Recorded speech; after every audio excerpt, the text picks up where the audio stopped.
اللہ جو ہیں ساری زندگی اللہ کا ذکر کرتے رہے اور آج ان کی قبور پر ہونے والی محفلوں میں اللہ کا ذکر ہو رہا ہے۔ تو آج ہم بات کر رہے ہیں اس حوالے سے، جو موضوع ہمارا بڑا اہم موضوع ہے، اہل اللہ کے حوالے سے، تصوف کے حوالے سے، ولایت کی حقیقت اور اوصاف کے حوالے سے۔ مفتی صاحب کیا فرمائیے گا؟ لوگ اس پر بھی بڑے سوالات اٹھاتے ہیں، تو میں چاہتا ہوں کچھ روشنی ڈالیے۔ بڑا اہم اور بنیادی سوال، اور اس کو نہ سمجھنے کی وجہ سے لوگ ڈھونگی بابوں کی آڑ لے کر سچے بابوں کا انکار کرتے ہیں۔ بالکل ایسے۔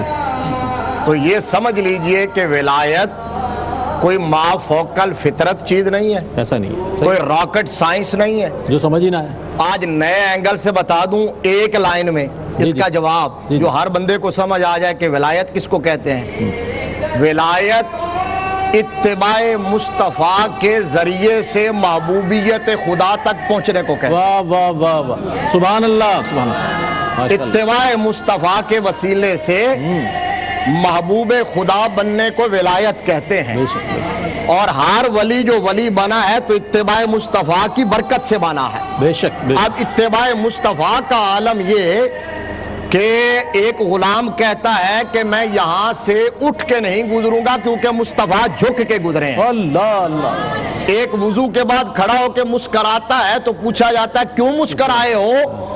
کہا وجہ تو مجھے نہیں پتا، بس یہاں میرے آقا نے وضو کیا تھا، کوئی بات ہوئی ہوگی، سرکار مسکرائے تھے، میں نے تو اپنے آقا کی ادا کو زندہ کیا۔ اللہ اللہ اللہ۔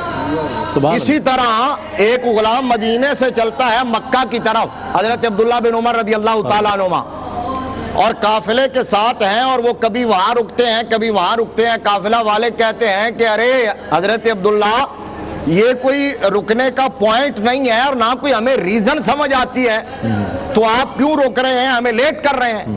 تو آپ فرماتے ہیں جس کو جلدی ہو وہ چلا جائے، میں تو یہاں رکوں گا وجہ ہو یا نہ ہو، وہ رکنے کی جگہ ہو یا نہ ہو، اس لیے کہ جس طرح آج تم میرے ساتھ ہو میں اپنے آقا کے ساتھ تھا، ان مقامات پر میرے مصطفیٰ رکے تھے، اور میں تو صرف اس لیے رک رہا ہوں کہ مجھے کیا خبر تھی رکوع کی، مجھے ہوش کب تھا سجود کا، تیرے نقش پا کی تلاش تھی جو میں جھکا رہا تھا نماز میں۔ سبحان اللہ۔ تصور میں تیرے رہنا عبادت اس کو کہتے ہیں، ریاضت نام ہے تیری گلی میں آنے جانے کا۔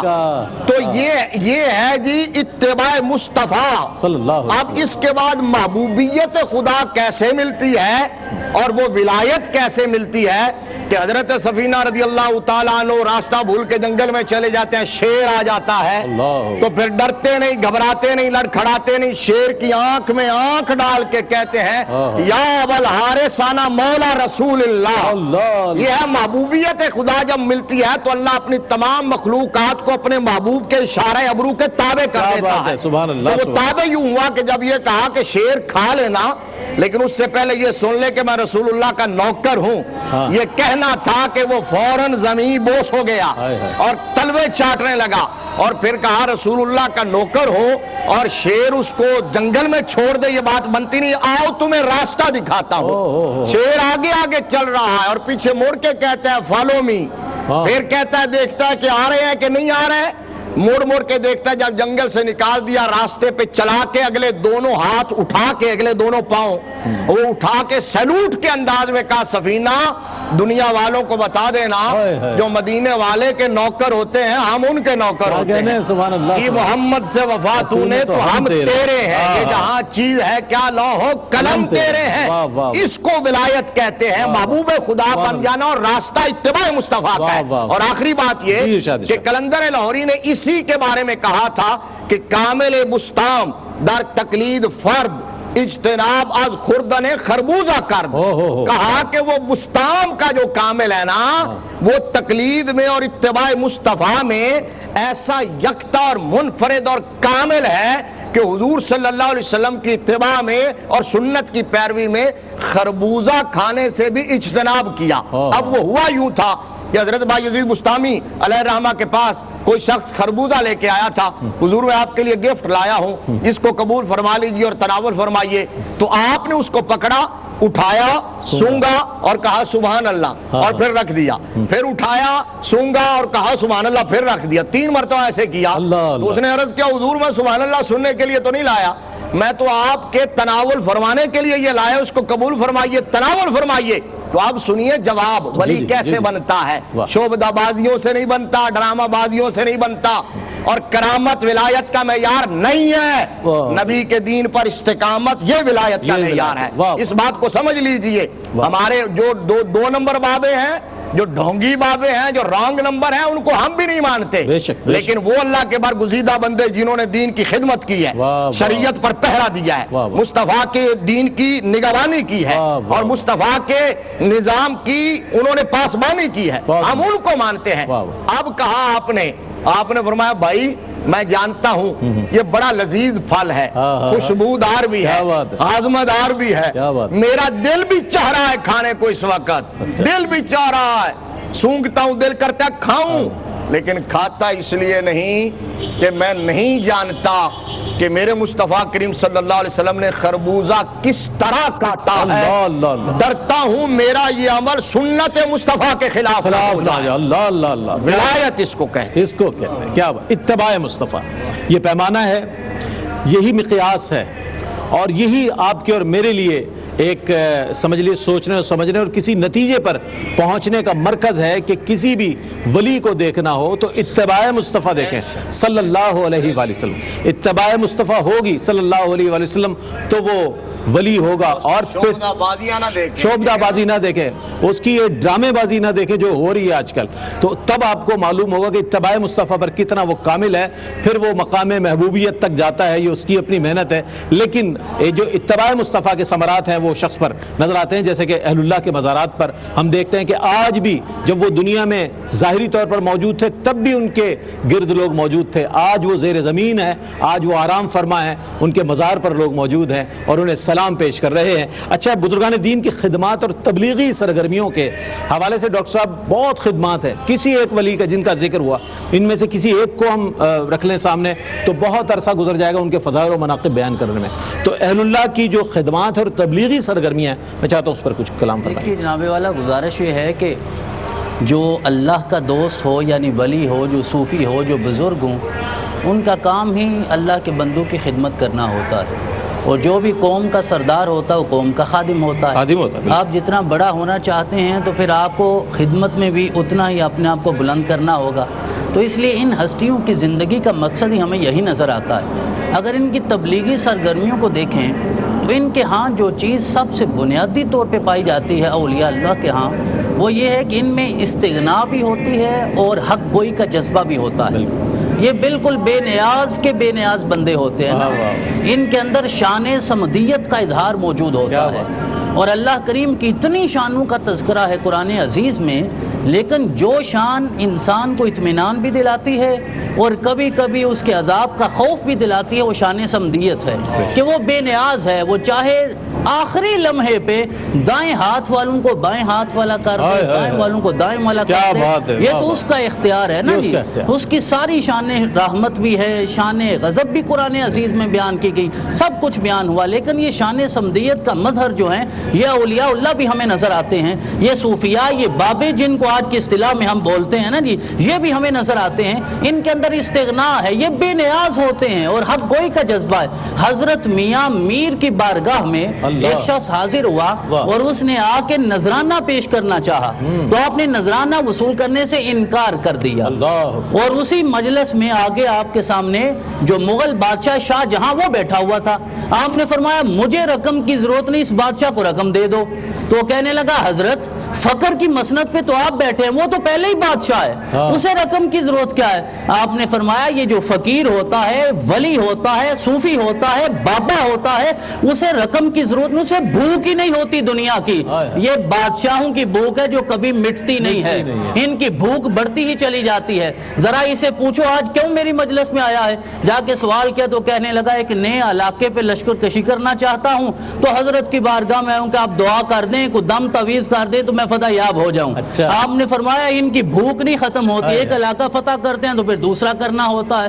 کیوں؟ یہ زمین کے علاقے فتح کرنا چاہتے ہیں نا, ہم دلوں کو فتح کرتے ہیں. تو جس کو ایک بار زیر کر لیتے ہیں وہ پھر کبھی ہمارے سامنے زبر نہیں ہوتا, بلکہ وہ زیر ہی رہتا ہے, ہمیشہ جھکا رہتا ہے, ہماری بارگاہ میں حاضر ہوتا رہتا ہے. اور اگر کسی فقیر کو بھوک لگ بھی جائے تو آپ نے ارشاد فرمایا وہ ایک بندے کی بھوک ہے نا آخر مٹ جائے گی. بادشاہوں کو بھوک لگ جائے تو وہ سلطنت کھا جاتے ہیں, ان کی بھوک ختم نہیں ہوتی. تو ہمیں اپنے ہر مسئلے کا حل, وہ معاشی ہو, وہ معاشرتی ہو, وہ سماجی ہو, وہ عدالتی ہو, وہ قانونی ہو, ہر مسئلے کا حل لینے کے لیے انہی بابوں کے پاس آنا پڑے گا, ان کے پاس بیٹھنا پڑے گا. یہ کیسے تبلیغ کرتے ہیں, ان کا انداز گفتگو کیا ہوتا ہے, ان کا اسلوب دعوت کیا ہوتا ہے. حضرت سیدنا غوث اعظم رضی اللہ تعالیٰ عنہ کی بارگاہ میں وہ جو عباسی خلیفہ آیا تھا اشرفیوں کی تھیلی لے کے, آپ نے پکڑا اور نچوڑا اور خون بہنا شروع ہو گیا. تو آپ نے ارشاد فرمایا کہ ساری رایا کا خون نچوڑ کے آج مجھے ہدیہ دینا چاہتے ہو, مجھے تو اللہ نے پہلے ہی بڑے مقامات عطا فرمائے ہیں, مجھے ان چیزوں کی حاجت نہیں ہوتی. تو یہ وہ لوگ ہوتے ہیں جو مستغنی بھی ہوتے ہیں لیکن حق گو بھی ہوتے ہیں, ہر چیز کو سامنے بیان کر دیا کرتے ہیں. حضور خواجہ پیر پٹھان کی بارگاہ میں, خواجہ شاہ سلیمان تونسوی رحمۃ اللہ علیہ کی بارگاہ میں, یہ نواب تھا ڈیرہ غازی خان کا, وہ حاضر ہوا. اس نے کہا حضرت میں جاگیر آپ کو تحفہ پیش کرنا چاہتا ہوں. آپ نے فرمایا مجھے جاگیر کی ضرورت نہیں ہے. کہنے لگا اپنے لیے نہیں تو اپنی اولاد کے لیے, اپنی نسل کے لیے قبول فرما لیجئے. آپ نے فرمایا مجھے اپنی نسل کے لیے صرف اتنا چاہیے, یہ ساری زندگی میری درگاہ پہ آنے والے اللہ کے بندوں کی جوتیاں سیدھی کرتے رہیں, رب رحمان انہیں دنیا کی ساری نعمتیں عطا فرماتا رہے گا. تو ان ہستیوں کی بارگاہ میں جانا ہے. یہ صرف زبان سے تبلیغ نہیں کرتے, یہ عمل سے بھی تبلیغ کرتے ہیں, نگاہ اٹھاتے ہیں وہ بھی تبلیغ ہوتی ہے. میں ایک عجیب سی بات جسارت کرنا چاہوں گا, قبلہ مفتی صاحب کے پہلو میں بیٹھ کے یہ بات کرنا ہے مشکل, لیکن میں آج یہ کرنا چاہتا ہوں. میرے والد گرامی ایک واقعہ بیان کیا کرتے ہیں کہ وہ منڈی بہاولدین میں ایک جگہ ہے آلہ, ایک چھوٹا سا گاؤں ہے, وہاں وہ ملازمت کرتے تھے. وہاں ایک صوفی بزرگ تھے, ایک بابا تھا, اس کا نام تھا صوفی نیاز احمد صاحب, جو حضرت پیر مختار احمد ضیاء صاحب کے والد گرامی تھے. وہ کہتے ہیں ایک دن میں ان کی مجلس میں بیٹھا تھا, ظہر کی نماز کا وقت تھا. ایک شخص مسجد میں حاضر ہوا, وضو کرنے کے لیے گیا.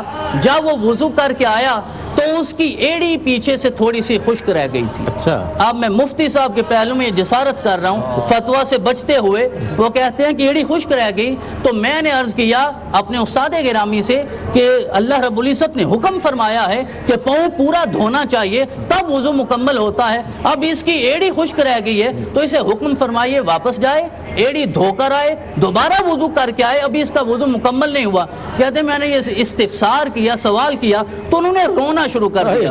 میں نے دوبارہ عرض کیا, وہ کیفیت عجیب و غریب ہوگی, تو میں نے عرض کیا حضرت میں نے کوئی غلط سوال کر دیا.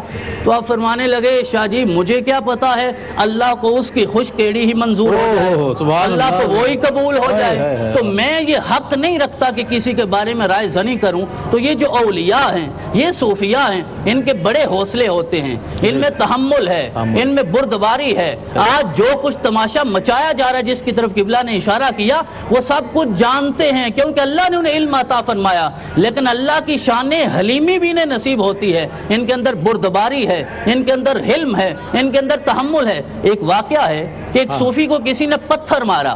جب پتھر مارا وہ آگے بڑھے, انہوں نے سینے کے ساتھ لگا لیا. وہ کہنے لگا میں نے تو پتھر مارا تھا, آپ نے سینے کے ساتھ لگا لیا.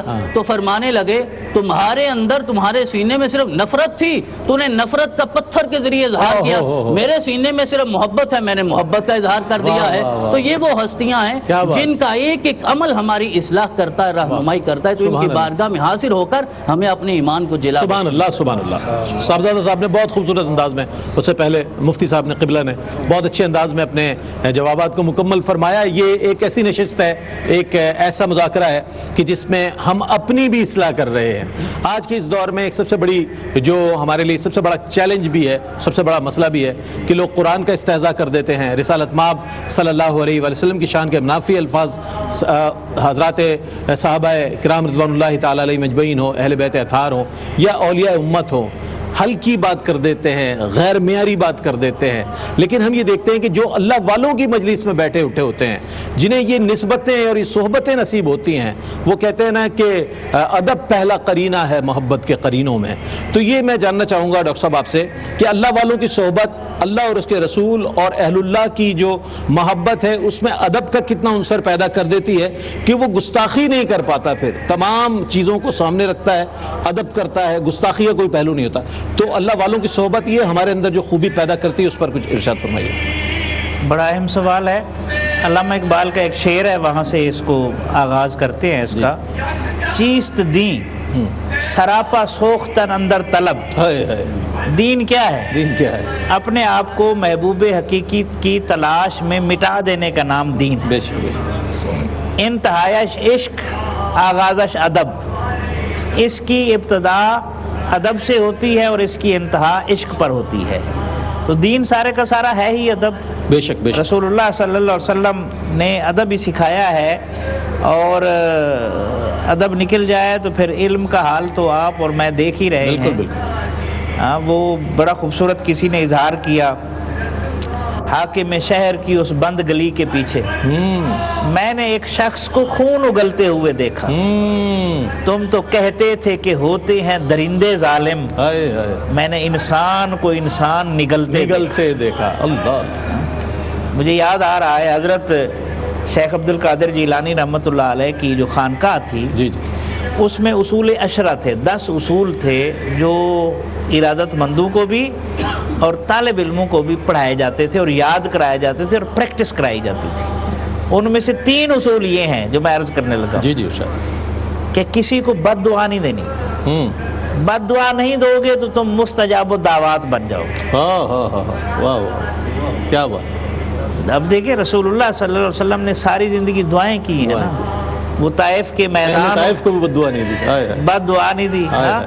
اونٹ جیسا نازک موقع جب جس میں اقدس لہو لہان ہے، اس وقت بھی آپ نے دعا ہی کی ہے نا. بے شک بے شک. اور ہم کہتے ہیں یا اللہ دشمنان اسلام کو نیست و نابود فرما. ہم کس چکر میں پڑے ہوئے ہیں؟ اللہ کا اختیار ہم ہاتھ میں لینا چاہتے ہیں، مٹانا چاہتے ہیں کائنات کو. تو یہ پہلو سمجھنے والا ہے، اور یہ ملتا ہے پھر وہی بات، کسی کی صحبت میں بیٹھیں گے، کسی کے قدموں میں بیٹھیں گے. اب دیکھیں نا، اس کا میں ایک مثال دوں. جی جی. حضرت خواجہ نظام الدین اولیاء رحمۃ اللہ علیہ کے پاس حضرت شاہ رکن عالم رحمۃ اللہ علیہ تشریف لائے. اب دونوں ایک لیول کے بزرگ ہیں. سوال کر دیا کسی نے، حضرت یہ جو رسول اللہ صلی اللہ علیہ وسلم نے ہجرت فرمائی تھی، اس کی حکمت کیا تھی؟ اسرار و رموز کیا تھے اس کے؟ اب جواب سنیں. جو ادب میں گندھے ہوئے ہوتے ہیں ان کا جواب سنیں آپ. سبحان اللہ. حضرت شاہ رکن عالم رحمۃ اللہ علیہ فرمانے لگے، اصل میں رسول اللہ صلی اللہ علیہ وسلم کے کچھ کمالات وہ تھے جن کا اظہار مکہ میں ہوا تھا، بالکل. کچھ باقی تھے جن کا اظہار مدینہ میں ہونا تھا، اس لیے ہجرت فرمائی. ان جواب میں ادب دیکھیں، اشارہ کس طرف تھا؟ کس طرف ہے؟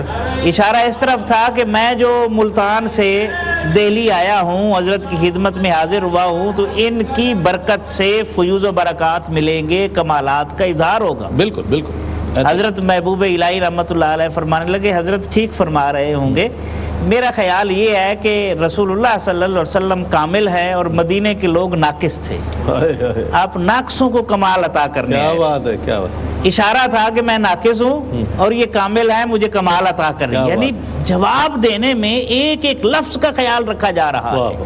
اور یہ پہلو.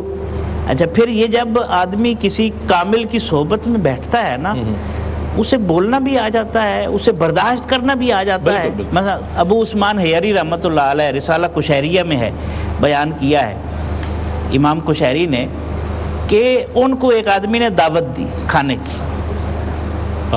چلے گئے، اچھا، اندر گیا، واپس آئے، کہنے لگا حضرت معذرت، کھانا ابھی تیار نہیں ہوا، تو آپ تشریف لے جائیں، جب تیار ہوگا میں بلا لوں گا. آپ چلے گئے، پھر بلا کے لایا، پھر بھیج دیا، پھر بلا، 3-4 دفعہ ایسے کیا. اچھا اچھا. تو